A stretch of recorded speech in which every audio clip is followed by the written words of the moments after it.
Kawhi Leonard sinupalpal si Gilgeous-Alexander. PG-13 naman, clutch mode activated. Pamatay pa ang kanyang 3 at ang kanyang steal. Reverse dunk pa sa pass break. Los Angeles Clippers versus Oklahoma City Thunder. Labanan ng dalawang powerhouse team sa West. Second seed ang OKC, fourth seed naman ang Clippers.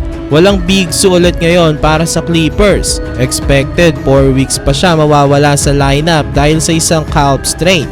First quarter, Plumlee sinupalpal agad si Josh Giddey. After niya, naka 11-4 run agad ang Clippers.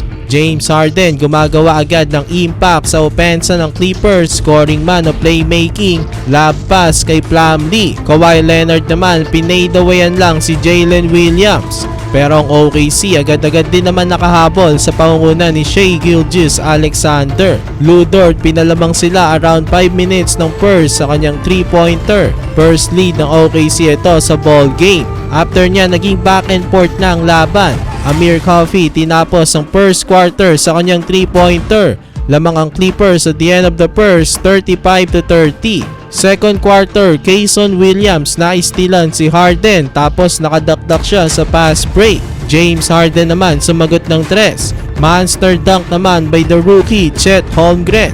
Back and forth pa rin ang laban. Shai Gilgeous-Alexander at Isaiah Joe na ipagsagutan pa kila Kawhi Leonard at PG-13 sa dulo ng first half. Pero Amir Coffey tinapos na naman ang quarter sa kanyang 3-pointer.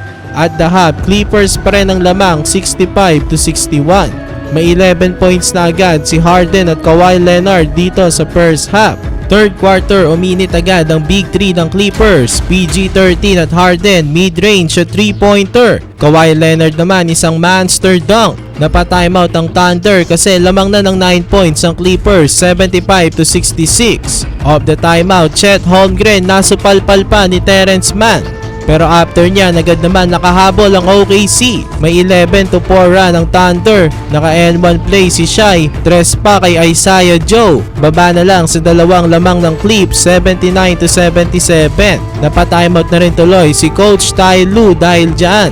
Off the timeout naman ng Clippers, nakagawa ulit sila ng run. James Harden, lob pass na naman kay Plumlee. Russell Westbrook bigla naman nag-init sa dulo ng third.